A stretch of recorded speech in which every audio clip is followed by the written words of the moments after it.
सभी को नमस्कार। संदीप चौधरी जीएस में आपका स्वागत है। आज हम एनसीईआरटी इतिहास क्लास 12th के दूसरे अध्याय लेकर के सामने आए हैं, जिसमें राजा, किसान और नगर के बारे में हम अध्ययन करेंगे।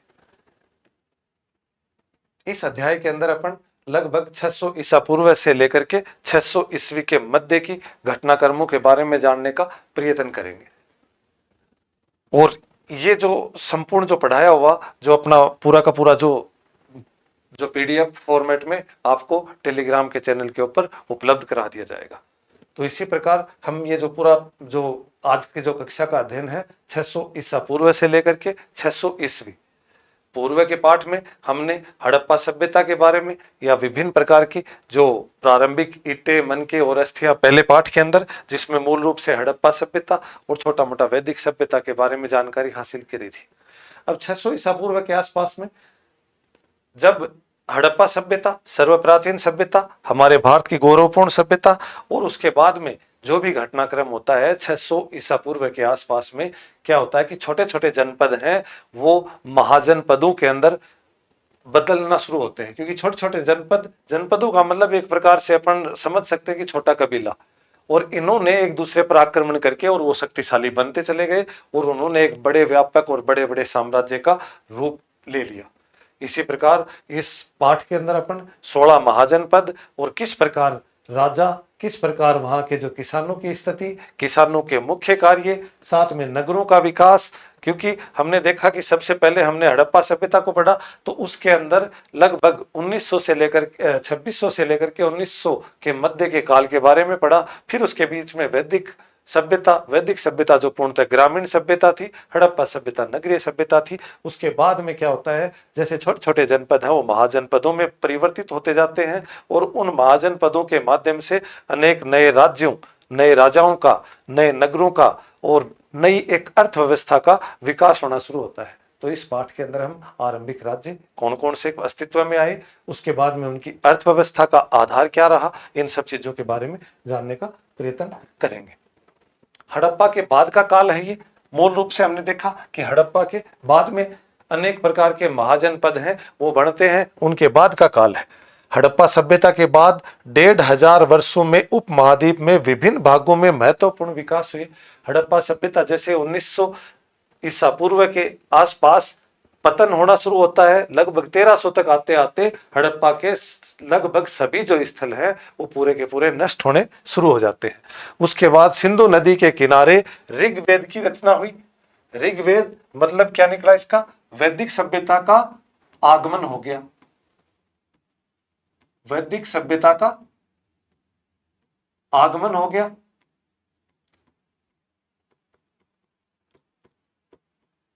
और ऋग्वेद की रचनाएं हुई सिंधु नदी, क्योंकि हड़प्पा सभ्यता को ही हम सिंधु घाटी सभ्यता भी बोलते थे। उसी के आसपास उनके पूरे के पूरे स्थल पाए जाते थे, तो उसी की रचना, ऋग्वेद की रचना हुई।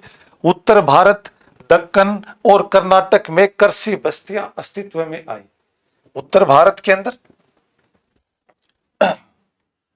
उत्तर भारत में यानी गंगा के मैदान के क्षेत्र में, दक्कन जो दक्षिण भारत के अंदर मूल रूप से मध्य भारत भी बोल सकते हैं, जैसे महाराष्ट्र के आसपास का क्षेत्र, उसके बाद में कर्नाटक, उससे नीचे, यहाँ पर क्या है, स्थायी कृषि बस्तियां अस्तित्व में आई। स्थायी कृषि बस्तियां अस्तित्व के मतलब है कि यहाँ पर जो भी लोग हैं वो एक स्थायी निवास करने लगे और उनका जो मुख्य व्यवसाय है वो कृषि तथा पशुपालन आदि सब चीजों के ऊपर केंद्रित हो गया।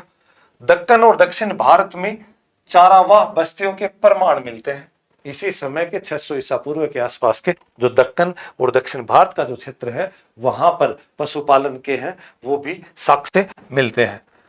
ईसा पूर्व पहली सहस्त्राब्दी में महापाषाण सामने आए।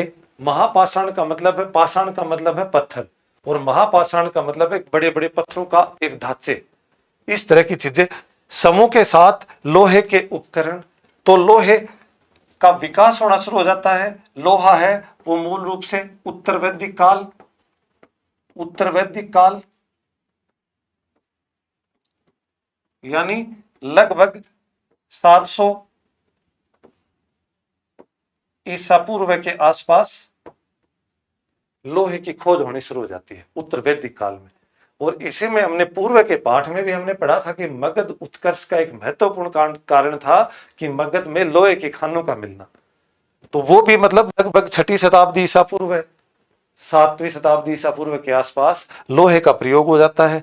वैदिक काल के अंदर भी इसका बड़ा प्रभाव पड़ता है, क्योंकि वैदिक काल को हम 2 भागों में बांटते हैं, उत्तर ऋग्वैदिक काल और उत्तर वैदिक काल। ऋग्वैदिक काल में व्यवस्थाएं सामान्य रहती हैं, सब चीजें ठीक ठीक चलती रहती है, लेकिन उत्तर वैदिक काल में आकर के अनेक प्रकार की विकृति आ जाती हैं। मूल कारण इसका क्या होता है? लोहे की खानों का मिलना। लोहे की खान के मिलने के परिणाम स्वरूप क्या होता है? बलि प्रथा जैसी कुप्रथाओं का क्या है, धर्म के अंदर आगमन हो जाता है। अनेक प्रकार की कुप्रथाएं, परंपराएं ये हमारे धर्म के अंदर विकसित हो जाती हैं। हथियार, लोहे के हथियारों का दफनाए जाना, कि समाधान के साथ में लोहे के उपकरण मिले हैं, हथियार मिले हैं। 6ठी शताब्दी ईसा पूर्व के आसपास में आते आते आरंभिक राज्य, साम्राज्य और नए नगरों का उदय हुआ, क्योंकि लोहे का विकास हो गया।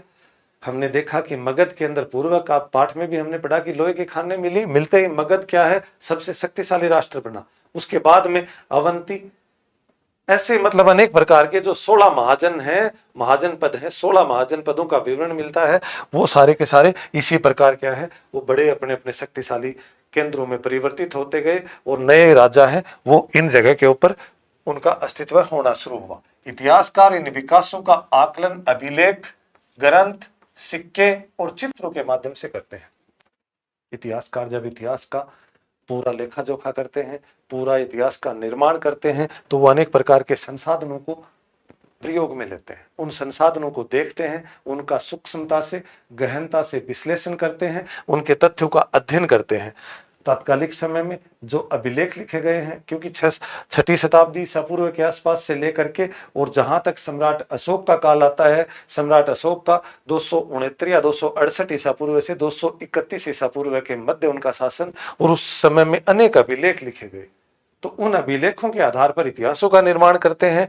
ग्रंथ लिखे गए, चाहे वो वैदिक ग्रंथ हो या उस समय में मौर्य काल में अनेक चीजें मेगस्थनीज के द्वारा, इंडिका, कौटिल्य के द्वारा जो अर्थशास्त्र है, वो अनेक प्रकार के मुद्रा राक्षस, अनेक प्रकार के जो ग्रंथ लिखे गए उनका अध्ययन करते हैं।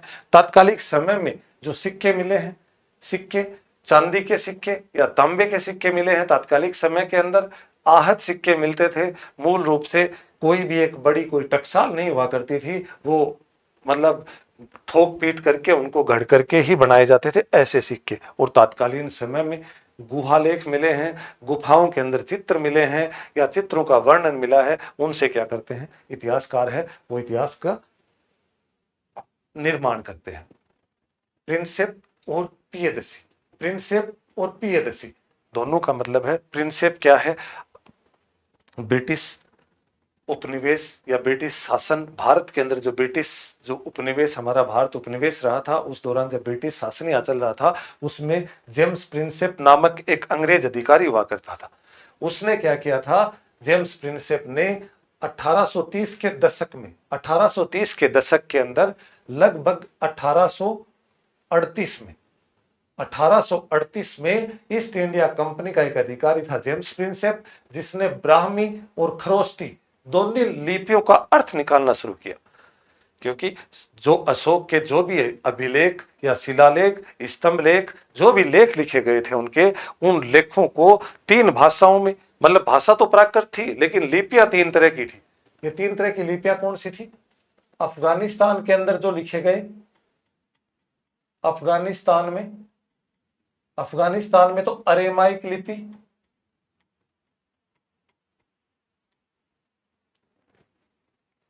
अफगानिस्तान में तो अरेमाइक लिपि, पाकिस्तान में खरोष्टी लिपि और भारत में क्या है, ब्राह्मी लिपि। और भाषा इनकी क्या थी? भाषा थी प्राकृत। तीनों जगह के ऊपर जो भी लेख लिखे गए उनका इन्होंने अर्थ निकाला और इन्होंने पाया कि अधिकांश अभिलेखों में पियदसी, पियदसी मतलब प्रिय दिखने वाला, सुंदर दिखने वाला, एक अच्छे मुखाकृति वाला, मनोहर मुखाकृति वाला राजा। कुछ अभिलेखों में अशोक नाम भी लिखा है। तो इन्होंने ये पढ़ने का प्रयत्न किया कि ये जो संभवतः सारे अभिलेख लिखाए हैं, इनमें पियदसी अधिकांश अभिलेखों में मिला है और उस कहीं आधे अभिलेखों में अशोक नाम भी लिखा हुआ है। जब ये अशोक नाम लिखा तो इन्होंने ये पाया कि ये संभवतः सारे के सारे अभिलेख, शिलालेख हैं, वो किसने लिखाए हैं? अशोक ने लिखाए हैं, जो बौद्ध धर्म के अनुसार सर्वाधिक प्रसिद्ध शासकों में एक था। अशोक है वो बौद्ध धर्म का अनुयायी था। इससे पहले अशोक के जो पिता थे, अशोक के पिता कौन थे? सर्वप्रथम अगर मौर्य साम्राज्य की नींव की बात करें तो मौर्य साम्राज्य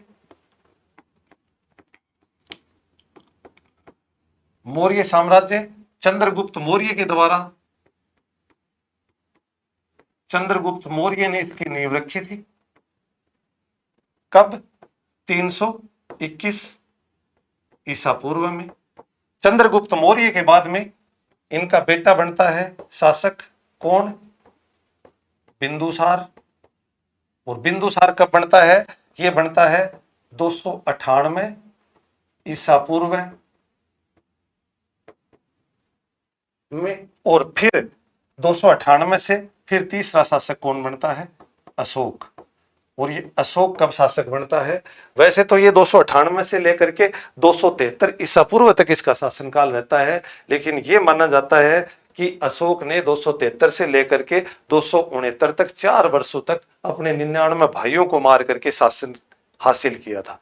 तो लगभग अशोक हैं वो 269 या 268 ईसा पूर्व माना जाता है उनका शासनकाल से प्रारंभ होकर के 231 ईसा पूर्व तक का इनका शासनकाल माना जाता है। अधिकांश किताबों में किसी में 269 दिया हुआ है, किसी में 268 दिया हुआ है, तो 231 वर्ष तक इनका शासनकाल माना जाता है। तो ये इनकी चीजें।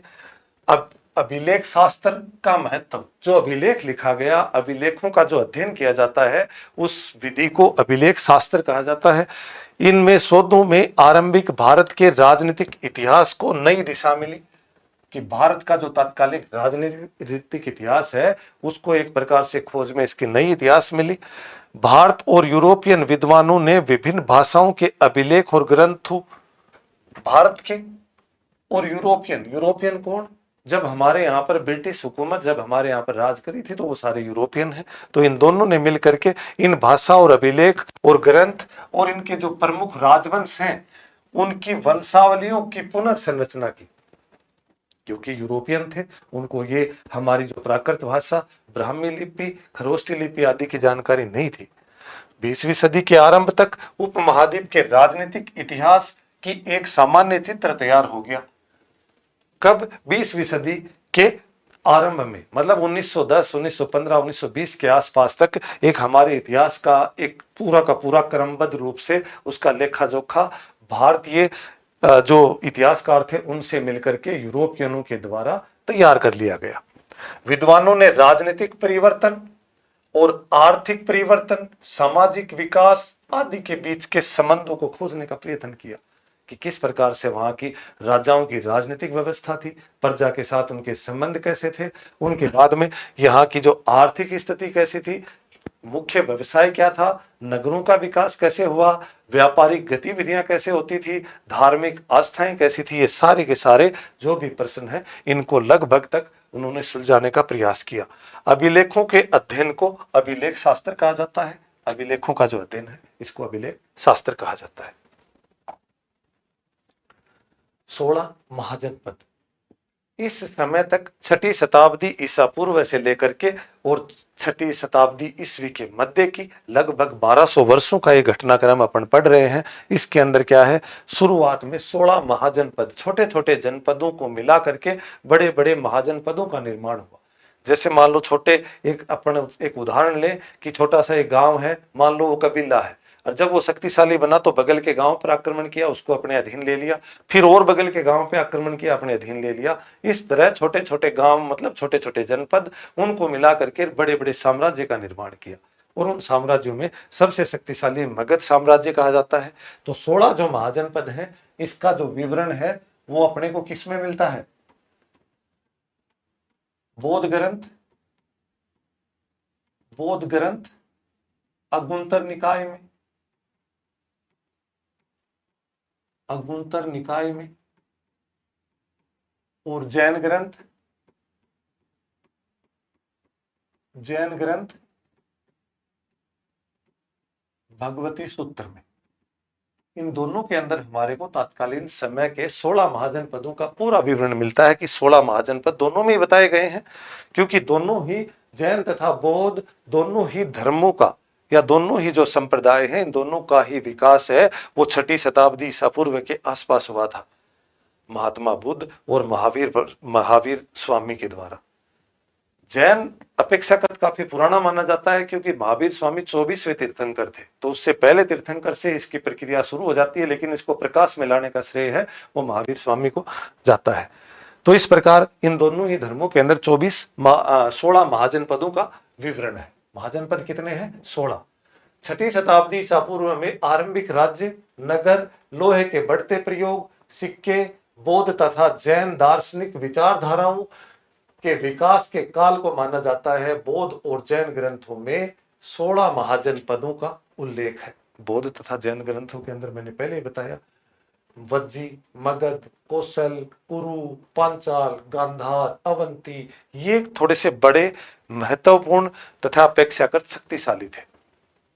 अपन इन 16 महाजनपदों की बात करें तो सबसे उत्तरतम की बात करें तो ये क्या था?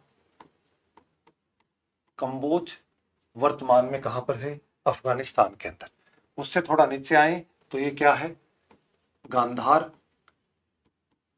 तो ये 2 महाजनपद काल है ये, क्योंकि उस समय में 6ठी शताब्दी ईसा पूर्व के अंदर एक बृहत्तर भारत के अंदर पूरे के पूरे ये जो पूरा का पूरा सीमा है ये हमारे तत्कालीन साम्राज्य के अधीन हुआ करती थी। ऊपर भी काफी ये नेपाल, भूटान, ये क्षेत्र भी, इस तरफ भी अगर अपन देखें तो ये इंद्रद्वीप है, श्याम देश हैं, जिनको अपन मलेशिया, इंडोनेशिया आदि सब देशों के नाम से पुकारते हैं, बर्मा आदि सबको, तो ये सारा एक बृहत्तर भारत का उस समय में हिस्सा हुआ करता था तत्कालीन साम्राज्य के अंदर। तो ये बड़े 2 उत्तरतम जो वर्तमान अफगानिस्तान में है। उसके बाद अपन देखें तो यहाँ पर दिल्ली के आसपास का क्षेत्र में कुरु, दिल्ली के आसपास है वर्तमान में। उसके बाद में यहां देखें तो मथुरा, कुरु या मथुरा जिसको सूरसेन बोला जाता है। उसके बाद में यहां पर राजस्थान में ये कौन सा है? मत्स्य, मत्स्य। इसके बाद में पांचाल, पांचाल यहां का जो क्षेत्र है इसको क्या बोला जाता है? पांचाल। पांचाली जो द्रौपदी है वो यहीं की राजकुमारी हुआ करती थी। उसके बाद में अवंती, अवंती नीचे की तरफ, और सबसे दक्षिणतम है वो अस्मक, अस्मक सबसे दक्षिणतम अस्मक था। उसके बाद में अपन देखें तो कौशल,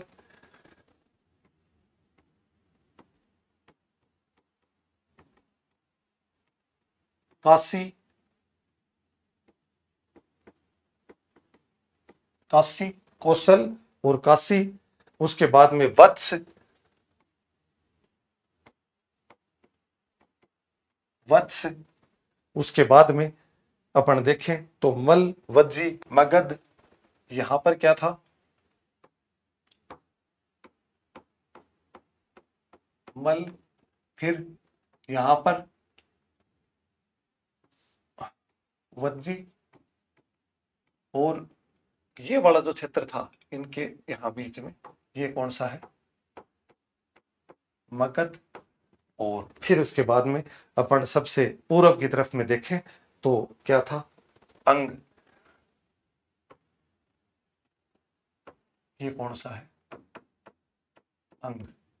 तो ये अनेक प्रकार के इस प्रकार से 16 महाजनपद है। सबसे उत्तरतम देखें तो अपन सबसे उत्तरतम किसको देखते हैं? कंबोज को। सबसे दक्षिणतम देखें तो अस्मक। तो 16 महाजनपद और तथा इनकी विभिन्न इनकी जो राजधानियां हैं वो अपन देखते हैं। इस समय में राजतंत्र अधिकांश महाजन पदों पर राजा का शासन हुआ करता था। क्षत्रिय वर्ण के शासक की अपेक्षा होती थी, क्योंकि हमने देखा क्या कि पूर्व के पाठ में भी हमने, पूर्व के अध्याय में भी हमने पढ़ा है कि इस समय में क्या होता था कि उत्तर वैदिक काल में वर्ण व्यवस्था की स्थापना हो चुकी थी। किसकी? वर्ण व्यवस्था।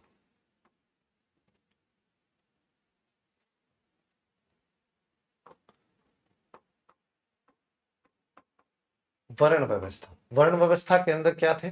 4 वर्ण थे। 4 वर्ण कौन कौन से? ब्राह्मण, क्षत्रिय, वैश्य और शूद्र।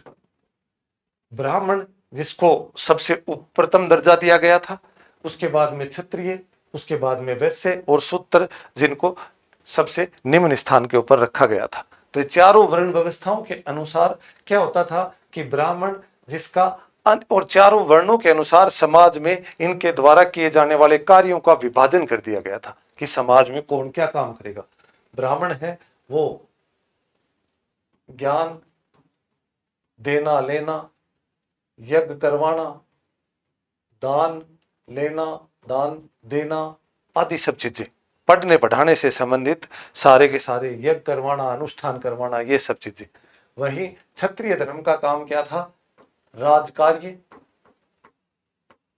सैनिक कार्य, राष्ट्र की रक्षा,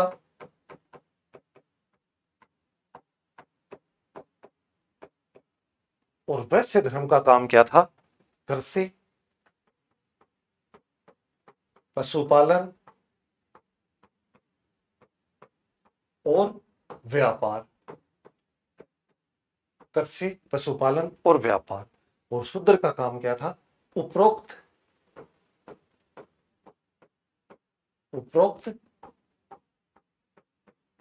तीनों की सेवा। अब उपरोक्त तीनों की सेवा का मतलब है कि उपरोक्त तीनों को जो जो चीजें आवश्यकताओं की पूर्ति होती थी वो शूद्र वर्ण के द्वारा। हम इसको वर्तमान परिप्रेक्ष्य में हम किसी भी आधार पर ले सकते हैं कि शूद्रों को ऊपर की सेवा, या एक नकारात्मक अवधारणाओं से भी ले सकते हैं। लेकिन अगर अपन तात्कालिक व्यवस्थाओं को ध्यान में रखें तो इनको जो भी, जैसे क्षत्रिय वर्ण को अगर कुछ चाहिए होती थी, जैसे कोई तलवार, हथियार, जो भी चीजें, इनको शस्त्र उपकरण जो भी चाहिए होते थे, तो ये जो शूद्र वर्ण में जैसे लोहार वगैरह हैं, वो उस समय में शिल्पकारी जो भी होते थे वो सारे के सारे उसकी आवश्यकताओं की पूर्ति करते थे। वैश्य वर्ण को कृषि से संबंधित जो भी औजारों की आवश्यकता होती थी, पशुपालन से संबंधित जो भी चीजें आवश्यकता होती थी, कोई गाड़ी वगैरह, कोई हल वगैरह, ये सब चीजें ये तात्कालीन समाज के द्वारा या शूद्र वर्ण के द्वारा पूरी की जाती थी प्रत्येक समय में। क्योंकि आज जो भी 12वीं क्लास के जितने भी जो भी बच्चे अध्ययन करते हैं वो आगे जाकर के क्या है, एक भावी समाज का निर्माण करते हैं, और उनको ये जानकारी होना जरूरी है कि तात्कालिक समय में जो भी व्यवस्थाएं, क्योंकि व्यवस्थाएं हैं वो समय समय के ऊपर उनके मानक, उनके मूल्य बदलते रहते हैं। आज जो भी समाज में जो भी चीजें जिनको मान्यता ज्यादा दी जाती है, समय के साथ संभवतः वो परिवर्तित हो जाती है। जैसे अपन तात्कालिक वैदिक समाज के अंदर देखें तो वैदिक समाज में माता या पिता के मुख से निकला हुआ शब्द है वो पुत्रों के लिए एक आदेश के समान हुआ करता था। लेकिन आज वर्तमान समय में उनकी प्रासंगिकता या उनके तथ्यों का विश्लेषण किए बिना पुत्र है वो उसको मानने को तैयार नहीं होता। लेकिन उस समय आपने देखा होगा कि माता कुंती के द्वारा जब वो पांचाली द्रौपदी के साथ में जब विवाह करके जब अर्जुन और उनके सपरिवार, तो उन्होंने बोला माता देखो हम क्या लेकर के आए हैं, तो उन्होंने कहा बेटा ठीक आपस में बांट लो। उन्होंने देखा भी नहीं और उनके आदेशों की पालना के अनुसार उन्होंने पांचाली को 5 पतियों की पत्नी कहा जाने लगा। तो आदि सब चीजें तात्कालिक समय के अंदर ये जो भी धारणाएं हैं वो समय समय के ऊपर चलती रहती है। तो इसी प्रकार समाज के अंदर ये वर्ण व्यवस्था। तो अब ये देखो कि जो भी यहाँ पर जो राजा है, शासक है, वो क्षत्रिय वर्ण से अपेक्षा की जाती थी कि संभवतः क्या क्षत्रिय ही राजा होते थे। तो ये चीजें देखने की आवश्यकता है कि उस समय में क्या सभी जो राजा हुआ करते थे वो क्षत्रिय थे क्या। तो ये चीजें गण व संघ, वज्जी जैसे राजाओं, पुरुषों का समूह, भूमि पर सामूहिक नियंत्रण, कि वज्जी कुछ छोटे छोटे जनपदों को मिला करके या 2-3 महाजनपदों को मिला करके संघों का निर्माण हुआ, जिनमें वज्जी संघ हुआ, जिसके अंदर राज्य में पुरुषों के समूह का शासन हुआ। भूमि पर सामूहिक नियंत्रण की अवधारणा आई कि भाई सामूहिक रूप से एक संगठन बना करके सभी राज्य हैं वो, क्योंकि जो भी उस समय की तात्कालिक जो लड़ाइयां थी वो संसाधनों को लेकर के ही थी। राजधानियां, प्रत्येक महाजनपदों को किलेबंद राजधानी बनाई जाने लगी, सेना रखे जाने लगी, नौकरशाही या प्रशासनिक तंत्र का विकास होना शुरू हुआ। तो इनकी अनेक प्रकार की अपन देखें, कंबोज है, इसकी राजधानी पुष्कलावती, गांधार है, उसकी राजधानी तक्षशिला, मत्स्य है, इसकी राजधानी विराटनगर, जो अवंती है, इसकी राजधानी उज्जैनी, अस्मक है, इसकी राजधानी पोटन, काशी है, इसकी राजधानी वाराणसी, वत्स है, इसकी राजधानी कौशाम्बी, मगध है, इसकी राजधानी पाटलिपुत्र, अंग है, इसकी राजधानी चंपा, पांचाल है तो इसकी राजधानी क्या है, पांचाल की राजधानी अहिछत्रपुर। इस प्रकार अनेक राजधानियों का विवरण होना शुरू हुआ। मगध सर्वशक्तिशाली, पूर्व के पाठ में भी हमने पढ़ा कि मगध है वो तत्कालीन समय में सर्वशक्तिशाली महाजनपद बना, क्योंकि 6ठी से 4ठी शताब्दी ईसा पूर्व में मगध जो वर्तमान में आधुनिक बिहार है वो सबसे शक्तिशाली महाजनपद बना। इसके पीछे कुछ कारण है। कारण क्या है? उपजाऊ कृषि भूमि, लोहे की खादान, सेना के लिए हाथियों की उपलब्धता, गंगा व उपनदियों में सस्ता आवागमन। तो गंगा और इसकी 2-3 जो सहायक नदियां थी, सोन, गंडक और गंगा, इनके मतलब तीनों के संगम के ऊपर पाटलिपुत्र बसा हुआ है। तो ये पूरा का पूरा एक उपजाऊ क्षेत्र था। इसकी वजह से क्या हुआ कि इसके अंदर उपजाऊ कृषि, तात्कालिक समय में कृषि अर्थव्यवस्था का मुख्य साधन था। लोहे की खादान का मिलना, परिणामतः क्या हुआ? हथियार, जिससे सेना सशक्त बनी। सेना के लिए हाथियों की उपलब्धता, क्योंकि घने जंगल थे, हाथी आसानी से मिल गए। और सस्ता आवागमन, तो क्या हुआ? इसकी वजह से क्या हुआ? व्यापारिक जो व्यवस्था है वो आगे बढ़ी, व्यापार तेजी से समृद्ध होता चला गया। आरंभिक लेखकों का मत है कि जैन तथा बौद्ध लेखकों ने मगध की महत्ता के कारण बिंबिसार, अजातशत्रु और महापद्मनंद के जैसे महत्वाकांक्षी शासकों के द्वारा, क्योंकि मगध के लिए उत्कर्ष के अंदर अनेक प्रकार के जो राजवंश हैं उनका महत्वपूर्ण योगदान रहा है, जिसके अंदर क्या है? वृद्धरथ वंश, हर्यक वंश,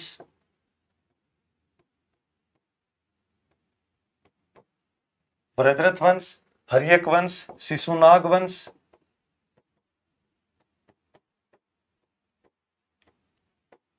और नंद वंश।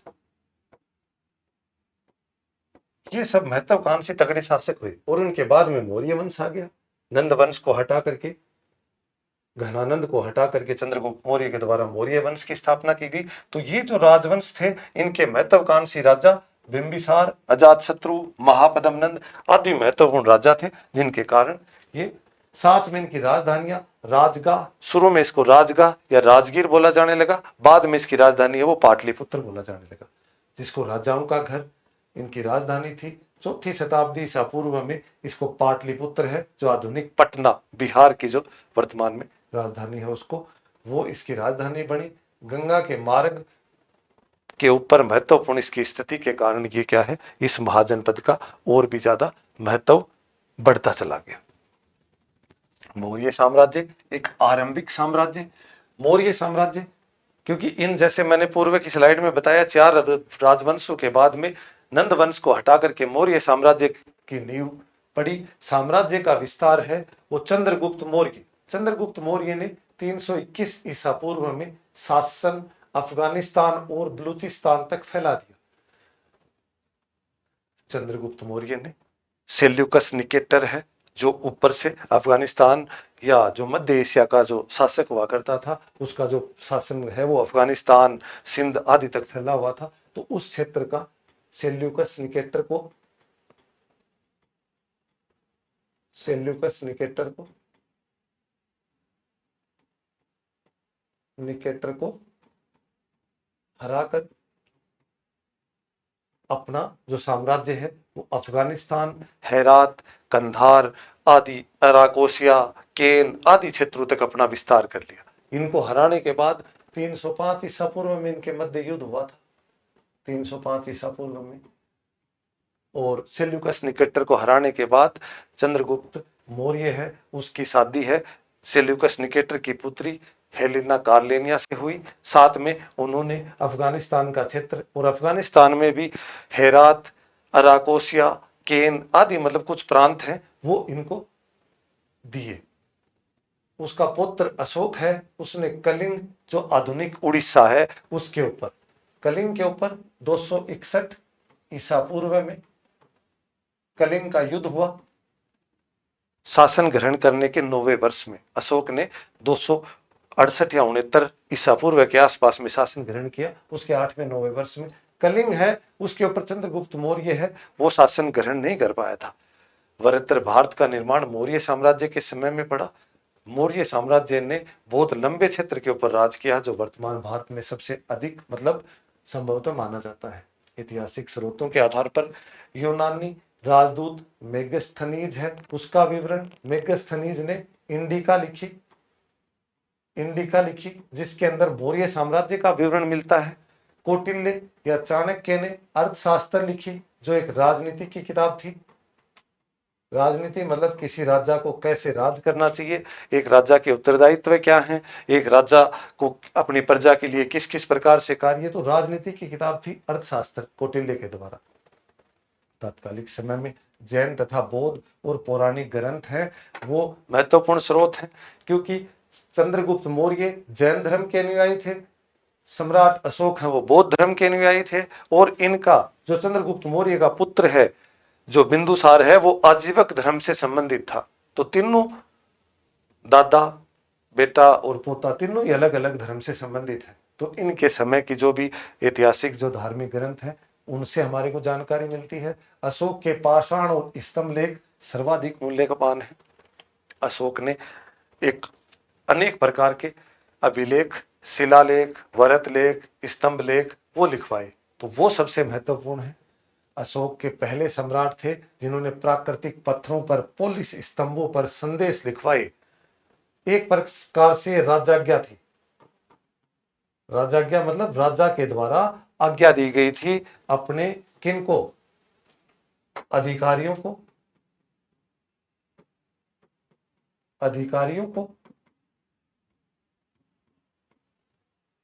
कि प्रजा के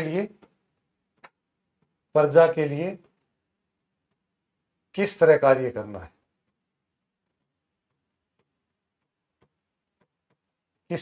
करना है, साथ में प्रजा को भी कि राजा के प्रति उनकी भावना कैसी होनी चाहिए। ये सारी की सारी कर्तव्य प्रजा के और राजनीतिक अधिकारियों के कर्तव्य।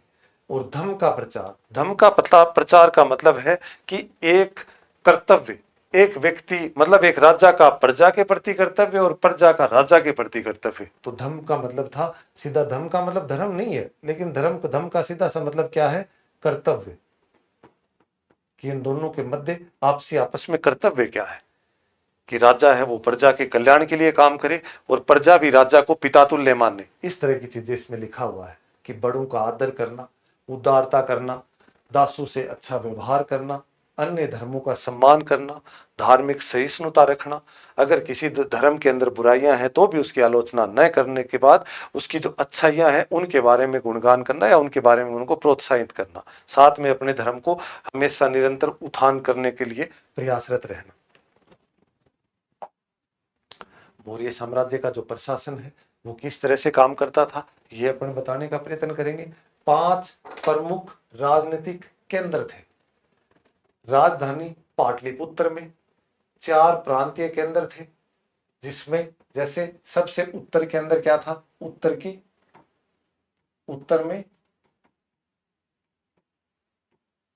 तक्षशिला, उत्तरतम के अंदर तक्षशिला है, उज्जैनी, तोसली और स्वर्णगिरी। दक्षिण 3 केंद्र है वो स्वर्णगिरी है, और पूर्वी जो केंद्र है वो कौन सा है, तोसली पूर्वी के अंदर है, और पश्चिमी के अंदर कौन सा है? उज्जैनी। और मध्य का केंद्र है, इन सब के मध्य क्या था? पाटलिपुत्र खुद राजधानी। तो ये चार, ये उत्तर में,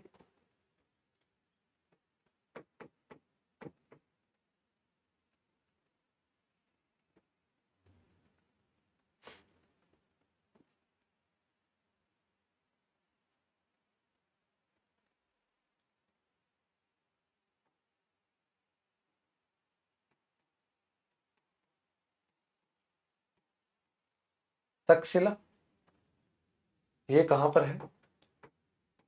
उत्तर में, ये दक्षिण में, और ये पूर्व में, और ये पश्चिम में, और ये मध्य। तो ये क्या थे? ये 5 प्रमुख प्रशासनिक केंद्र थे इनके।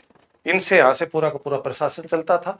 इतिहासकारों का निष्कर्ष है कि इतने विशाल साम्राज्य में प्रशासनिक व्यवस्था एक समान नहीं थी, क्योंकि बहुत बड़ा विशाल साम्राज्य था। लगभग पूरे भारत में, संभवतः अफगानिस्तान तक का क्षेत्र इसके साम्राज्य में आता था। तो ये माना जाता है कि सब जगह के ऊपर पूरी व्यवस्था एक जैसी नहीं थी, क्योंकि राजधानी में तो खुद राजा शासन करता था, और अन्य जगहों के ऊपर इनके प्रांतपति या गवर्नर इनके द्वारा लगाए गए हैं, वो शासन करते थे।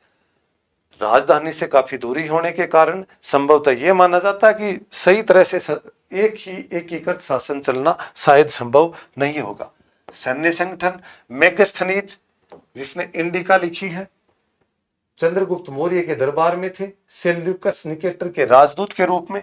उनके अनुसार एक समिति 6 उपसमितियां बनी हुई थी, के अनुसार एक समिति और 6 उपसमितियां हैं, वो पूरा का पूरा सैनिक संगठनों को चलाती थी, जिसमें उपसमितियों के अंदर एक उपसमिति नौसेना, दूसरी यातायात, तीसरी पैदल सेना, चौथी अश्वरोही, 5वीं रथरोही, और 6ठी जो समिति थी वो हस्ती सेना यानी हाथी की सेना का संचालन करती थी।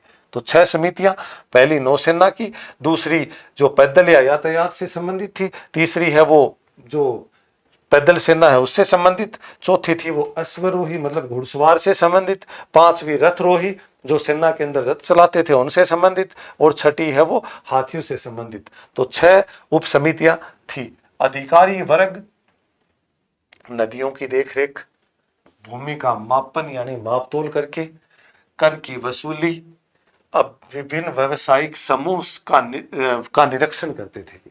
कहने का मतलब जो उनके अधिकारी वर्ग होते थे, जो प्रशासनिक तंत्र से जुड़े हुए होते थे, वो नदियों की देखरेख करते थे।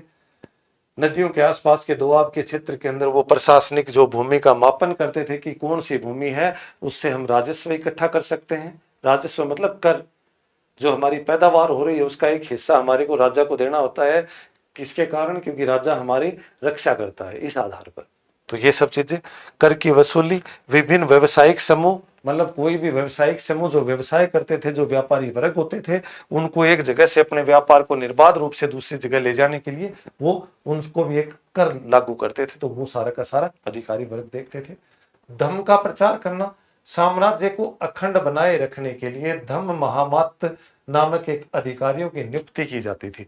प्रत्येक जो केंद्र होता था, जो प्रत्येक अपने तक्षशिला, पाटलिपुत्र, स्वर्णगिरी, तोसली, उज्जैनी, इस तरह के जो भी इनके राज्य क्षेत्र होते थे, उपखंड होते थे, उनके अंदर एक एक धम्म महामात्र की नियुक्ति की जाती थी। वो ये यकीन करता था कि धम्म का प्रचार सही से हो। और धम्म क्या था इनका? कर्तव्य, प्रजा का राजा के प्रति, राजा का प्रजा के प्रति, या जो भी लोग इन राज्यों के अंदर जो गवर्नर काम करते थे उनका जो उनके प्रति है वो एक इसका ध्यान दिया जाता था। मौर्य साम्राज्य का महत्व और सीमाएं, निहायत ही हमने देखा कि मौर्य साम्राज्य ने एक बहुत बड़े भूभाग पर राज्य किया है। और साथ में हमने देखा कि सबसे पहले जो प्राचीन समय में भारत को एकता के सूत्र में बांधने का जो काम किया है वो मौर्य प्रशासन ने किया है। एक बहुत बड़े हिस्से के ऊपर उसने राज किया है। तो इसका महत्व जाहिर सी बात है बहुत ज्यादा होगा, लेकिन इसकी कुछ सीमाएं हैं। 19वीं सदी के इतिहासकारों ने मौर्य साम्राज्य को प्रमुख काल, मौर्य साम्राज्य को प्रमुख काल माना। प्रमुख काल क्यों माना? क्योंकि मौर्य साम्राज्य ने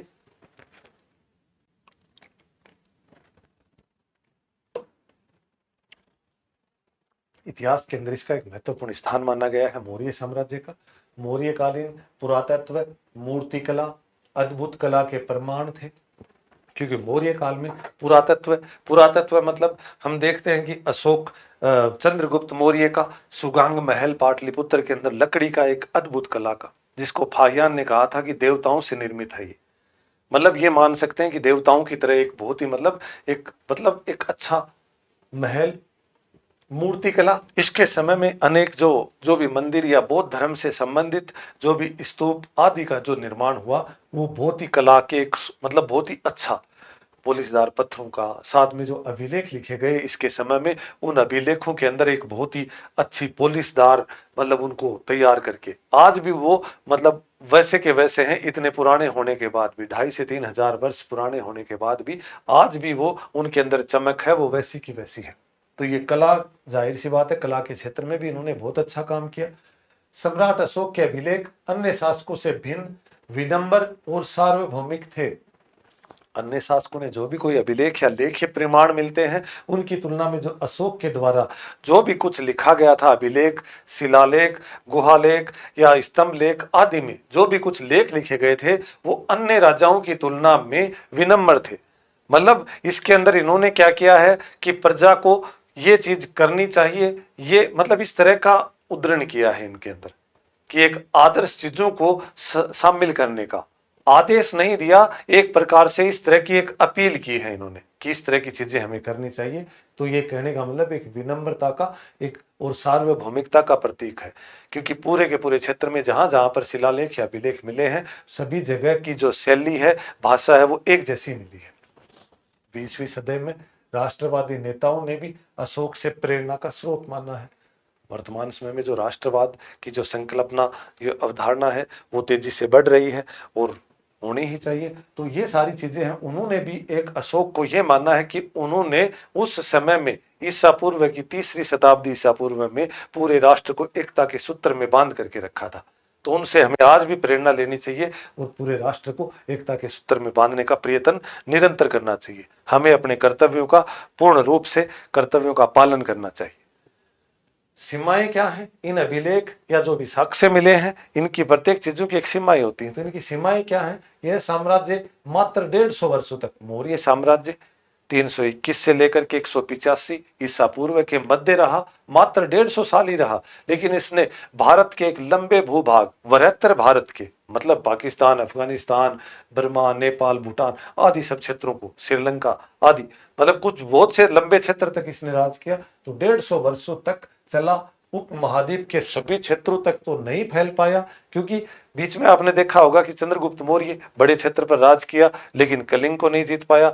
सम्राट अशोक है, उसने कलिंग को जीता, लेकिन उसके बाद में उसने युद्ध नीति को त्याग कर दिया। उसके बाद के आगे आने वाले जो शासक हैं, वो इनके जैसे एक प्रकार से मतलब जो 72 साम्राज्य का निर्माण करने वाले जैसे उतने योग्य नहीं रहे, धीरे धीरे पतन की तरफ चला गया।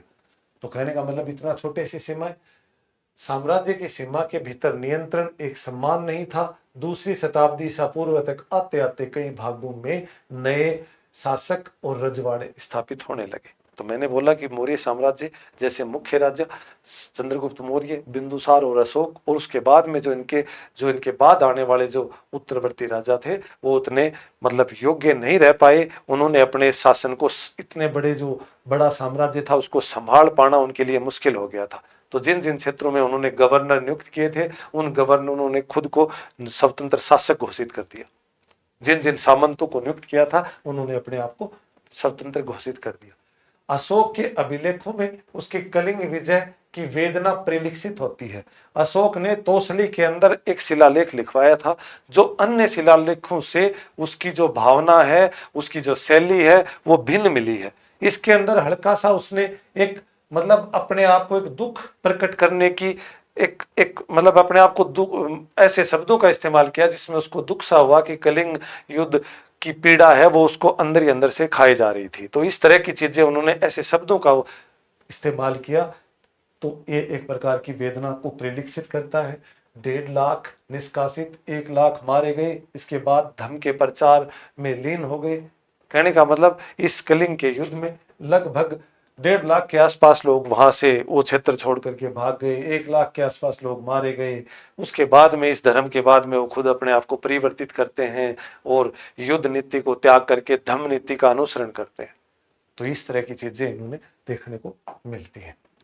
राजधर्म के नवीन सिद्धांत 600 ईसा पूर्व से 600 ईस्वी के मध्य की चीजें पढ़ रहे हैं। तो इसके अंदर सिर्फ हम मौर्य साम्राज्य को केंद्र बिंदु लेकर के नहीं चल रहे हैं, इस पूरी अवधि के दौरान हमारे को क्या क्या विशेष चीजें मिली हैं उसका समझ विकसित कर रहे हैं। तो राजधर्म के नवीन सिद्धांत, दक्षिण में सरदारिया, चंद्रगुप्त मौर्य, अशोक, इनके बाद में जो दक्षिण में फैला हुआ क्षेत्र था जहां पर सरदार या सामंतों को नियुक्त किया था, उन्होंने अपने आप को, जैसे वहां के चोल मतलब तमिलनाडु के क्षेत्र में, चेर और पांडे जो केरल और तमिलनाडु का जो दक्षिणतम क्षेत्र है उसके अंदर की जो सरदारियां थी उनका उदय हुआ।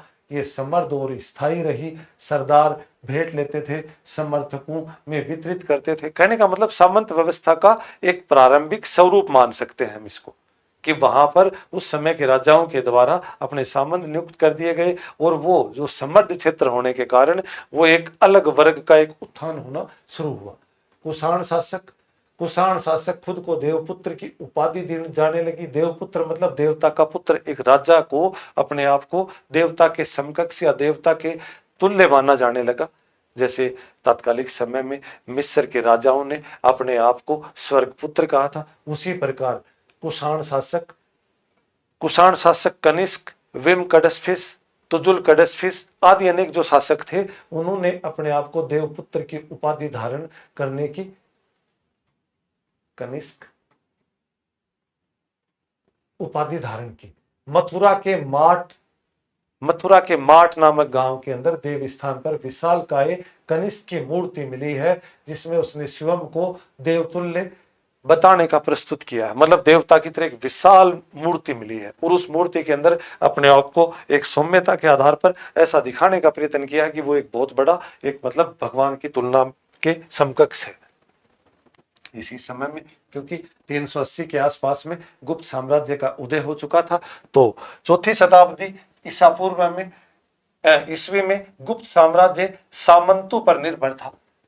सामंत व्यवस्था की मूलतः शुरुआत गुप्त सम्राटों से ही मिलती है, क्योंकि गुप्त सम्राट भी मूलतः मौर्य साम्राज्य की तरह एक लंबे भूभाग पर राज करते हैं। और कोई भी राजा अपने जब उनका भूभाग या क्षेत्रफल बड़ी दूर तक फैल जाता है तो वो खुद सब जगह पहुंच करके शासन नहीं करता, उसके प्रतिनिधि या उसके द्वारा नियुक्त गवर्नर या सामंत है वो शासन करते हैं। प्रयाग प्रशस्ति इलाहाबाद या प्रयागराज वर्तमान में जहां पर लिखी हुई है, जिसमें समुद्र गुप्त को देवताओं के तुल्य बताया है। प्रयाग प्रशस्ति में समुद्र गुप्त, हरिसेन ने लिखी थी प्रयाग प्रशस्ति, हरिसेन ने लिखी थी प्रयाग प्रशस्ति। मूलतः ये अशोक के शिलालेख पर लिखी हुई है, अशोक के, और इसके अंदर समुद्र गुप्त को देवताओं के तुल्य बताया गया है कि देवताओं के समान है, समुद्र गुप्त है वो देवताओं के समान बताने का प्रयत्न किया गया है। तो इस तरह की अवधारणाओं की शुरुआत हो गई कि राजाओं को देवताओं के समान माना जाने लगा। बदलता हुआ देहात, किसान और राजा, जनता की दृष्टि के अंदर राजा, क्योंकि समय परिवर्तन संसार का नियम है। समय के साथ में देहात है जो आम जनता है, दूर दूरस्थ क्षेत्रों में रहती थी। मान लो पाटलिपुत्र का राजा अशोक है, अब वो तक्षशिला की जनता उसको कहां से जानेगी? तो दूर दराज के जो क्षेत्रों में जो आप देहाती क्षेत्र था, वो जो राज्य क्षेत्र या राजधानी से बहुत दूर हुआ करता था, वहां की जनता है, उसकी दृष्टि में राजा की भूमिका क्या होती थी? गंधतिंदु जातक में एक कुटिल राजा प्रजा के लिए दुख का वर्णन मिलता है कि एक राजा है, एक कुटिल राजा, मतलब एक ऐसा राजा जो कूटनीति या कूट चरित्र से संबंधित हो, वो प्रजा को दुख ही करता है। वो हमेशा वो खुद के मतलब विलासपूर्ण जीवन या ऐश और आराम जीवन के लिए क्या करता है? बिना किसी विवेक से काम करता है और प्रजा को दुखी करता है। एक राजा का उत्तरदायित्व होता है कि जन कल्याण की स्थापना करना, प्रजा के कल्याण के लिए निरंतर कार्य करना, लेकिन वो अपने खुद के विलासतापूर्ण जीवन जीने के लिए प्रजा के दुखों का कारण बन जाता है। कर की वसूली करना, रात में डकैत की तरह काम करना, लोग गांव छोड़ करके जंगल में बस गए, राजा और ग्रामीण प्रजा के बीच संबंध तनावपूर्ण है। मतलब गणतंत्र जान तक के अंदर एक कुटिल राजा के बारे में बताया गया कि दिन में तो वो कर की वसूली करता है, क्योंकि राजा एक कर की वसूली प्रजा की रक्षा के लिए करता है, प्रजा की रक्षा करना उसका उत्तरदायित्व होता है, इसकी वजह से वो कर वसूल करता है। तो उसके अंदर वो प्रजा को कल्याण या सुख समृद्धि देने का भी वचन देता है, साथ में उनकी मतलब अनेक प्रकार की सुविधाएं देने का, और रात में डकैत की तरह काम करता है। ऐसे मतलब एक विवरण मिला है कि उस समय में, तात्कालिक समय में ऐसे राजा भी हुआ करते थे। उपज बढ़ाने के तरीके, अब इस समय में हमने देखा कि 6ठी शताब्दी ईसा पूर्व के आसपास लोहे का विकास होना शुरू हो गया, कृषि मुख्य व्यवसाय था। तो इन लोगों ने क्या किया, जैसे शुरुआत के अंदर कृषि को फावड़े वगैरह से या छोटा कृषि का छोटा सा भूभाग अपनी आजीविका से लेकर के कृषकों के द्वारा, किसानों के द्वारा किया जाता था। लेकिन राजा के द्वारा विशेष प्रयास किए गए कि लोहे की फाड़ के हल है वो गंगा कावेरी घाटी 6ठी शताब्दी ईसा पूर्व में प्रचलित शुरू हो गया। मतलब हल है वो लोहे की, मतलब उसमें फाल लगा करके एक लंबे भूभाग के ऊपर कृषि करने वाली चीजें की जाने लगी। धान की रोपाई गंगा घाटी में उपज में भारी वृद्धि की जाने लगी। धान की रोपाई, क्योंकि इस समय में क्या होता है कि वर्षा और नदी का जो क्षेत्र है उसमें पर्याप्त जल स्रोत हैं, जिसके कारण वहां पर धान की एक अच्छी सी उपज और भारी वृद्धि, ताकि जो खाद्यान्न फसलों में वृद्धि हुई। सिंचाई के क्षेत्रों में कुएं, तालाब, नहर, सुदर्शन झील जैसे कृत्रिम जलाशयों का निर्माण किया जाने लगा आय को बढ़ाने के लिए, क्योंकि कृषि के क्षेत्रों में विकास करने के लिए इनके पास जलीय स्रोतों को बढ़ा करके, ताकि कृषि के क्षेत्रों को विस्तार किया जा सके, तो अनेक प्रकार के कुएं बनाए जाने लगे, तालाब बनाए जाने लगे राजाओं के द्वारा, नहरें एक जगह से दूसरी जगह पहुंचाई जाने लगी। सुदर्शन झील चंद्रगुप्त मौर्य के द्वारा, उसका जो गवर्नर था पुष्य गुप्त वैश्य के द्वारा सुदर्शन झील का निर्माण कराया गया था। तो उसके बाद सुदर्शन झील का फिर उसके बाद पुनर्निर्माण कराया जाने लगा। इस तरह की चीजें इस समय में ग्रामीण समाज में भेद बढ़ा, भूमिहीन श्रमिक, छोटे किसान, बड़े जमींदार, ग्रामीण समाज के अंदर जो भी है अंतर बढ़ता चला गया। एक तो भूमिहीन श्रमिक हो गए जिनके पास भूमि नहीं है, एक छोटे किसान हो गए जिनके पास एक सीमित भूमि है, जो सिर्फ उस भूमि के ऊपर वो आजीविका से संबंधित संसाधन ही पूरे किए जा सकते हैं, और एक बड़े जमींदारों का विकास हुआ। बड़े जमींदारों का विकास क्या है, एक ऐसे वर्ग का उत्थान हुआ जिसने एक उपजाऊ जमीन के लंबे भूभाग के ऊपर विशेष मतलब उसके ऊपर अपना अधिकार स्थापित कर। शुरुआत के अंदर सामंत व्यवस्था के आधार पर, क्योंकि जिन क्षेत्रों के अंदर सामंतों को छोड़ा जाने लगा, सामंत भी लंबे क्षेत्र पर अपना राज नहीं कर पाते थे, क्योंकि एक एक सामंत के अधीन या एक एक जमींदार के अधीन 300 300 400 400 गांव आते थे। तो फिर उन्होंने भी अपने अपने एक एक गांवों के अंदर एक एक प्रकार के जमींदार या जोत धारक या जागीरदार छोड़ दिए। तो इस प्रकार का एक नए वर्ग का उत्थान हो गया, और ये वर्ग क्या है, आगे चल करके छोटे किसान और भूमिहीन श्रमिक हैं, इनका लगातार निरंतर शोषण करने लगा, क्योंकि इनकी अच्छी जमीनों को हड़प लेता था। इनसे राजस्व जो राज्य के द्वारा निर्धारित था उससे अधिक दर पर राजस्व इनसे इकट्ठा करता था। तमिल संगम साहित्यों के अंदर वेल्लार, बड़े जमींदार और उल्वर हलवाह को और दास अणमई का उल्लेख है। संगम साहित्य लिखा गया तमिलनाडु के क्षेत्र में, तमिल क्षेत्रों के अंदर जो साहित्य है वहां का वो संगम, उसमें वेल्लार, बड़े जमींदारों को वेल्लार कहा जाने लगा, उल्वर हलवाहा जो हल चलाने वाले हैं उनको उल्वर कहा जाने लगा, और दासों को अणमई कहा जाने लगा। तो इस तरह की चीजों का वहां पे तत्कालीन समाज में उल्लेख मिलता है। भूमि दान और नए सम्राट ग्रामीण। अब 600 शताब्दी ईसा पूर्व से 600 ईस्वी के मध्य की बातें पढ़ रहे हैं, तो भूमि दान से संबंधित चीजों की प्रथा शुरू होती है।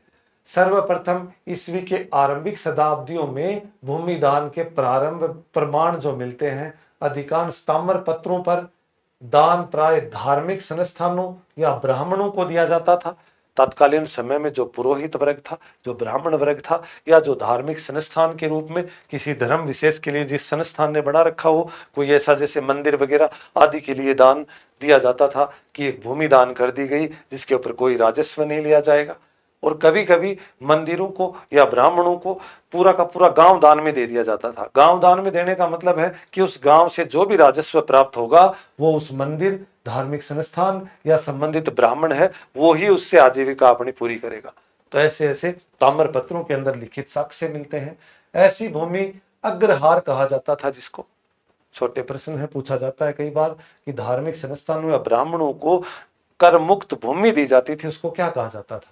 तो ये भूमि कर मुक्त होती थी, मतलब जो भी दे दी भूमि उसके ऊपर राजस्व वसूल नहीं किया जाता था, राजा के द्वारा उसके ऊपर कर नहीं लगाया जाता था। जहां भूमि कर नहीं लग जहां पर भूमि का कर नहीं लगता था वो मैंने बता दिया। प्रभावती गुप्त का उदाहरण चंद्रगुप्त द्वितीय, गुप्त सम्राट चंद्रगुप्त द्वितीय की पुत्री प्रभावती गुप्त है, जो दंगुन गांव के अंदर, दंगुन गांव है वो ब्राह्मण आचार्य को दान में दिया था। ब्राह्मण आचार्य को एक गांव में दान देने का इसने वर्णन किया हुआ है। धर्मशास्त्रों के विपरीत एक महिला ने भूमि का स्वामी और दान किया गया, यह विरला उदाहरण है। क्योंकि उस समय में जैसे हमारा तात्कालिक समाज है वो पितृ प्रधान या पितृ सत्तात्मक तात्कालीन समाज है, इसके अंदर एक महिला के द्वारा दान दिया जाना, इसका मतलब महिला के पास भी संसाधन या इस तरह के अधिकार रहे होंगे। हाँ, प्रभावती गुप्त है, इसने लगभग 390 से लेकर के 390 से 410 तक के मध्य शासन किया था इसने, क्योंकि चंद्रगुप्त द्वितीय की पुत्री थी और इसका विवाह है वाकाटक रुद्रसेन द्वितीय के साथ में हुआ था।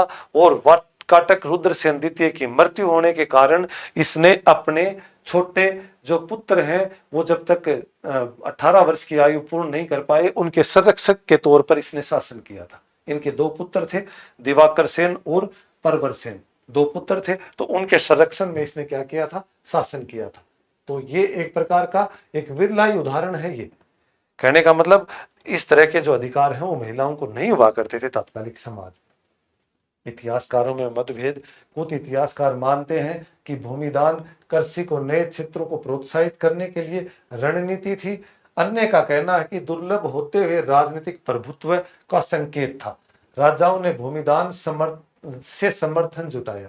कि कुछ इतिहासकार हैं, इनके अपने अपने विभिन्न मत हैं। कुछ इतिहासकार भूमिदान को सकारात्मक अवधारणा के तौर पर लेते हैं। उन्होंने ये बोला कि ऐसी भूमियों का दान दिया जाता था जिसके ऊपर काश्तकारी नहीं होती थी। काश्तकारी का मतलब कृषि जिसके ऊपर नहीं होती थी, तो ऐसी भूमि ब्राह्मणों को दान में दे दी जाती थी ताकि वो ब्राह्मण क्या करे, उस भूमि को काश्तकार योग्य बनाए और वो एक समय के बाद में वहां पर एक उपज होनी शुरू हो जाए।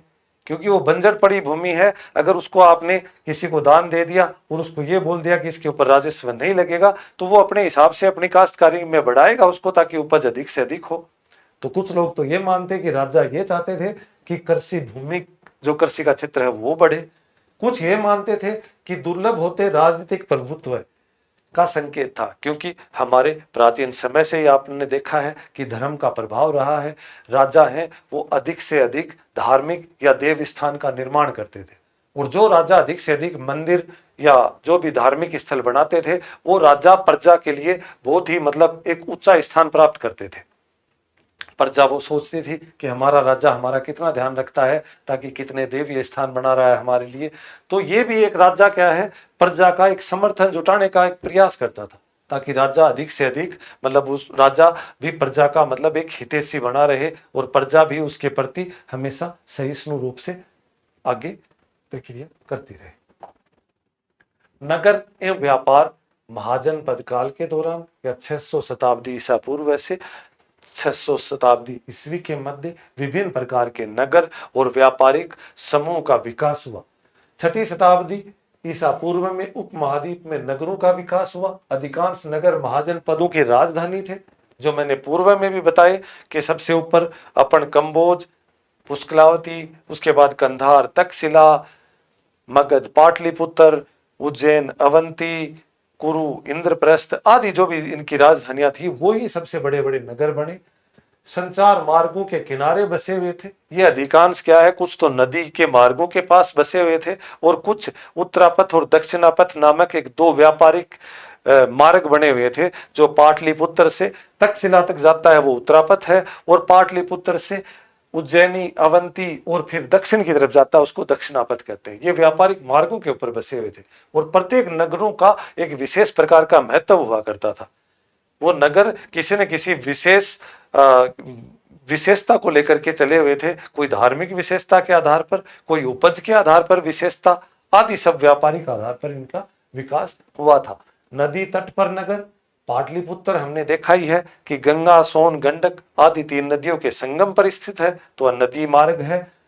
गंगा के किनारे एशिया के सबसे बड़े नगरों में से एक है। बाद में 7वीं सदी में खंडर हो गया। 7वीं सदी में आते आते इसका जो वैभव है वो धीरे धीरे गिरता हुआ, क्योंकि जो भी चीजें हैं वो एक समय के बाद उसका उत्थान होता है तो उसका पतन होना भी निश्चित होता है, तो इस तरह से वो नष्ट होती चली गई।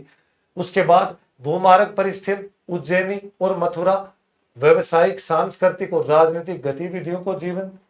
उज्जैनी जो दक्षिणापथ के ऊपर अवस्थित था, तो ये एक भूमार्ग के ऊपर है। समुद्र तटीय नगरों का विकास हुआ। व्यापारिक गतिविधियां दूरस्थ क्षेत्रों में, दूर दूर के क्षेत्रों में जाने के लिए समुद्र, जैसे पुहार पश्चिमी क्षेत्र के अंदर, महाराष्ट्र के क्षेत्र में, जैसे बंदरगाह जो अरब सागर से उत्तरी अफ्रीका, अरब सागर से निकल करके उत्तरी अफ्रीका की तरफ एक मार्ग प्रदान करते हैं। पश्चिम एशिया आदि के क्षेत्र के जितने भी देश हैं उनको करने का प्रयत्न करते हैं। उसी प्रकार बंगाल की खाड़ी पूर्वोत्तर भारत के क्षेत्र में चीन और दक्षिण पूर्व के एशियाई देशों तक व्यापार के लिए समृद्धि बनाई। तो कहने का मतलब भारत के जो पूर्वी भाग है उसकी तरफ तो बंगाल की खाड़ी है वो केंद्र बिंदु बना, और पश्चिम की तरफ है वो पुहार और भरगू कच्छ गुजरात में, पुहार महाराष्ट्र के अंदर, पश्चिमी तट के अंदर। तो इन्होंने उत्तरी अफ्रीका और पश्चिम एशिया के देशों के लिए काम करना शुरू किया। नगरों में श्रेणियां, उत्पादकों और व्यापारियों का संघ सक्रिय थी। इन बड़े बड़े नगरों में श्रेणियां बनी हुई थी। श्रेणियां क्या है, व्यापारियों का एक समूह होता है कि प्रत्येक जो व्यापारी, जैसे किसी ने मान लो रेशम का कपड़े का व्यापार है तो उसके एक अलग समूह होगा, कोई मसाले के व्यापार से संबंधित है तो उसका एक अलग श्रेणी होगी। इस प्रकार से व्यापारिक श्रेणियां बटी हुई थी। धोबी, बुनकर, स्वर्णकार, लोहकार व्यापारी, सभी प्रकार के उल्लेख दानात्मक अभिलेखों में मिलता है। अभिलेखों में इन सब प्रकार की जो श्रेणियां हैं उनका उल्लेख हमारे को मिलता है। रोमन साम्राज्य में काली मिर्च और मसाले और कपड़ों की भारी मांग थी। तत्कालीन समय में रोमन सभ्यता के साथ हमारे व्यापारिक संबंधों का उल्लेख मिलता है, जिसमें हमारे यहाँ पर काली मिर्च और यहाँ के जो दक्षिण भारत में मिलने वाले या जावा, सुमात्रा, मलाया, श्रीलंका आदि द्वीपों के ऊपर जो काले गरम मसाले मिलते हैं उनकी भारी मांग थी। और हमारे यहाँ पे कपड़ों की भी, और कपड़ों की तो हमारे यहाँ पर मतलब उपनिवेशिक भारत के समय तक भी मांग रही है। अंग्रेजों ने आने के बाद में हमारे व्यापारिक जो ढांचा है उसको उल्टा कर दिया था, नहीं तो अब तक जब तक भी हमारे यहाँ से अधिकांश कपड़े वगैरह हैं वो पूर्ण रूप से निर्यात होते थे। सिक्के और राजा, तात्कालिक समय के अंदर सिक्कों का विकास, सबसे पहले चांदी और तांबे के सिक्के। हमने पहले भी चर्चा की है कि मौर्य काल के अंदर चांदी की खान मिली है वहां पर, और तांबे के जो सिक्के मिले हैं उनमें आहत सिक्के, क्यों शुरुआत में हमने बताया कि टकसाल वगैरह नहीं थी तो वो थोक पीट करके बनाए जाते थे, जिसकी वजह से उसका नाम आहत सिक्के पड़े। 6वीं शताब्दी ईसा पूर्व में ढाले गए थे। शासकों की प्रतिमा, नाम वाले सिक्के सबसे पहले हिंद यूनानी शासकों ने जारी किए। 2वीं शताब्दी ईसा पूर्व में हिंद यूनानी शासक, जो यूनानी शासक भारत के अंदर जो मिनांडर, कनिष्क, हुइस्क आदि जो शासक हमारे यहाँ पर आए, उन्होंने सबसे पहले शासकों की प्रतिमा, सिक्कों के ऊपर शासकों का एक मतलब उसकी प्रतिमा, उसका एक प्रारूप और उसके राजा के नाम वाले सिक्के हैं, सर्वप्रथम हिंद यूनानी उन शासकों ने जारी किए। बड़े पैमाने पर सोने के सिक्के प्रथम शताब्दी कुषाण राजाओं ने जारी किए। कुषाण राजाओं ने सर्वाधिक शुद्ध सोने के सिक्के और बड़े पैमाने पर सोने के सिक्के जारी किए। और इन सिक्कों से हमारे को पता चलता है कि तत्कालीन अर्थव्यवस्था है वो संभवतः बहुत ही अच्छी और समृद्ध रही होगी। तो ये सिक्कों से हमारे को ये भी पता चलता है कि उस समय की समृद्धि का भी पता चलता है। तो ये सर्वाधिक कुषाण शासकों ने रोमन और पार्थियन सिक्कों के समान आकार, वजन, गुप्त शासकों के द्वारा सोने के सिक्के सर्वाधिक भव्य चलाए गए। तो गुप्त काल को भी हमारे भारत का एक स्वर्ण काल माना जाता है। तो गुप्त काल तक भी हमारी समृद्धि है वो बहुत ही मतलब पूरे विश्व भर में प्रख्यात थी। पूरे विश्व भर में इसके बारे में महत्वपूर्ण चीजें मानी जाती हैं। दक्षिण भारत में बड़ी संख्या में रोमन सिक्के मिले हैं। रोमन सिक्के मिले हैं दक्षिण भारत के अंदर अरिकमेडो नामक जगह के ऊपर। तो रोमन सिक्कों का उल्लेख मिलता है।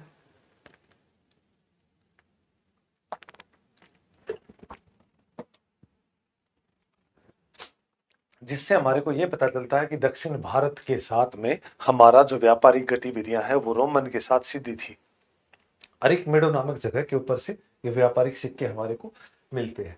व्यापारिक तंत्र राजनीतिक सीमाओं से परे था। योद्धे कबायली गणराज्यों ने भी हजारों तांबे के सिक्के जारी किए। 6वीं शताब्दी ईसा पूर्व से सोने के सिक्के कम मिलते हैं। 6वीं शताब्दी ईस्वी के बाद में 6वीं शताब्दी ईस्वी के बाद में जो सोने के सिक्के हैं वो धीरे धीरे कम होने शुरू हो जाते हैं। तो इससे हमारी अर्थव्यवस्था है वो धीरे धीरे थोड़ी गिरावट की तरफ संभवतः ये पता चलता है कि संभवतः इस समय में धीरे धीरे सोने की जो मतलब जो भी प्रचुरता है वो धीरे धीरे कम होती चली गई। इतिहासकारों ने इसके कारण पर मतभेद जारी किए हैं। विभिन्न इतिहासकारों के इसके ऊपर भिन्न भिन्न प्रकार के मत हैं। अभिलेखों का अर्थ कैसे निकाला जाता है कि तात्कालिक समय में जो अभिलेख लिखे गए, अशोक के विभिन्न प्रकार के अभिलेख मिलते हैं। तो इन अभिलेखों का अर्थ हम कैसे निकालें इसके बारे में बात की जा रही है कि ब्राह्मी लिपि, क्योंकि जो भी अभिलेख लिखे गए ये किस भाषा में थे? प्राकृत भाषा में थे। लेकिन लिपियां इनकी ब्राह्मी, खरोष्ठी और अफगानिस्तान में मिले हुए कुछ अरेमाइक लिपि थी। तो ब्राह्मी लिपि 18वीं सदी में यूरोपीय विद्वानों ने भारतीय पंडितों की सहायता से, क्योंकि ये जो लिपि थी ये तात्कालिक समय के अंदर जो भी हमारा ब्राह्मण वर्ग या जो भी पढ़ा लिखा वर्ग था उसकी सहायता से आधुनिक लिपियों की तुलना की जाने लगी। जेम्स प्रिंसेप, पूर्व में भी हमने चर्चा की है, प्रिंसेप और पियदसी में 1838 ईस्वी में अशोक कालीन ब्राह्मी का अर्थ निकाला। अशोक के जो लिखे हुए ग्रंथ है उनका सबका अर्थ निकाला। हिंदी यूनानी राजाओं के सिक्कों पर राजाओं और यूनानी और खरोष्टी दोनों में लिखे गए हैं।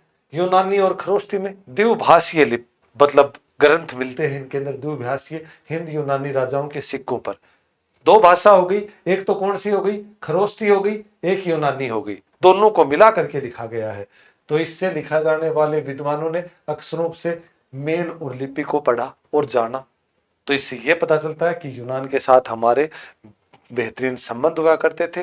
व्यापारिक, सांस्कृतिक अनेक प्रकार के आदान प्रदान, ऐतिहासिक परीक्षण, अभिलेख शास्त्री, विषय, शैली, भाषा और पुरालिपि की समानता से निष्कर्ष निकालते हैं, कथनों की सत्यता को जांचते हैं, संभावना या अतिशयोक्ति की जांच को करने का प्रयत्न करते हैं। लेकिन आज भी इस प्रकार के जो अभिलेख हैं, इन अभिलेखों की कुछ सीमाएं होती हैं, क्योंकि जो अभिलेख आपने देखा कि अशोक के अभिलेख लगभग आज से 2,500 से 3,000 वर्ष पूर्व के हैं। तो क्या आज वो वैसे के वैसे सुरक्षित है जो उस समय लिखे गए थे? क्योंकि एक समय अवधि के बाद प्रत्येक चीजें हैं वो क्षीण घीण अवस्था में आ जाती है, नष्ट हो जाती है। तो अनेक प्रकार की इसकी कुछ सीमाएं होती हैं। अभिलेख ये साक्ष्य हैं, उनकी कुछ सीमाएं होती हैं, उनकी कुछ काल रेखाएं हैं। अभिलेखों की क्या सीमाएं होती है कि अक्सर हल्के उत्कीर्ण, पढ़ना कठिन, अभिलेख नष्ट हो गए कि उसके हल्के अक्सर है वो उस समय के कोई भी खोद करके या किसी के द्वारा। मैंने बताया कि अशोक का जो अभिलेख लिखने वाला, जो अभिलेख जिसने लिखे थे उसका नाम चापड़ था।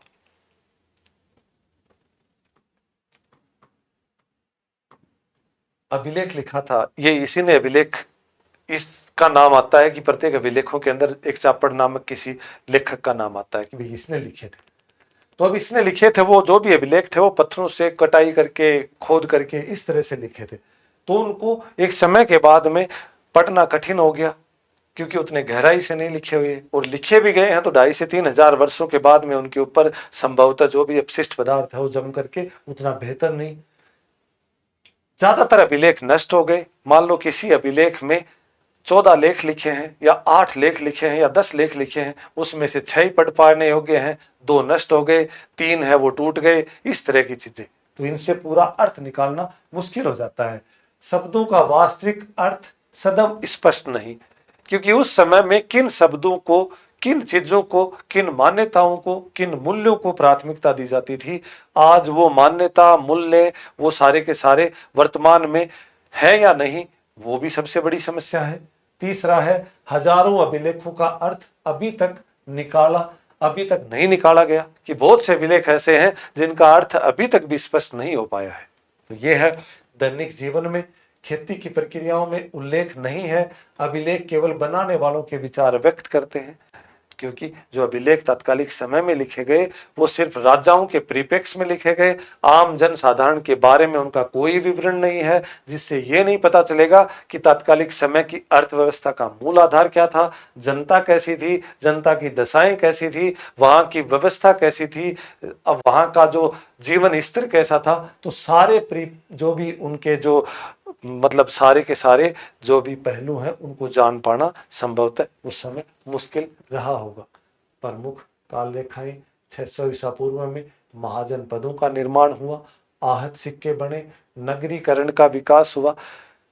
महाजन पदों को द्वितीय नगरीकरण कहा जाता है, क्योंकि प्रथम नगरीकरण तो हड़प्पा सभ्यता, जिसके अंदर मोहनजोदड़ो, हड़प्पा, धोलावीरा, राखीगढ़ी, लोथल आदि, चान्होदड़ो आदि मतलब बड़े बड़े नगरों का विकास माना जाता है। तो ये द्वितीय नगरीकरण था महाजनपद का, तो नगरीकरण का काल माना जाता है इसको।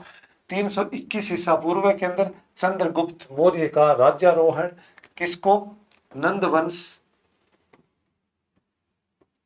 नंदवंश को पराजित करके मौर्य साम्राज्य का विकास हुआ।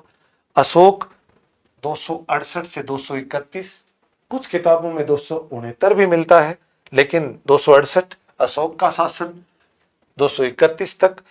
185 ईसा पूर्व में मौर्य साम्राज्य का अंत हुआ। पुष्यमित्र शुंग जो सेनापति था उज्जैनी का, उसने अंतिम जो मौर्य साम्राज्य का जो शासक था दशरथ, उसको सैन्य प्रशिक्षण के दौरान मार करके और शुंग वंश की स्थापना कर दी और मौर्य साम्राज्य का अंत कर दिया। तो 185 लगभग 150 वर्षों तक चला। 320 ईस्वी के अंदर गुप्त साम्राज्य का आरंभ होता है। 606 से लेकर के 646 तक हर्षवर्धन है, इसके समय में हवेनश्यांग की यात्रा होती है, तो वो इसके बारे में अनेक प्रकार का जो विवरण है। तो आज की जो पाठ है इसके अंदर हमने गुप्त साम्राज्य, महाजनपद, मौर्य साम्राज्य, 6ठी शताब्दी ईसा पूर्व से लेकर के 6ठी शताब्दी ईस्वी के बारे में जानने का प्रयत्न किया। 12th क्लास की इतिहास विषय की एनसीईआरटी से संबंधित पाठ था।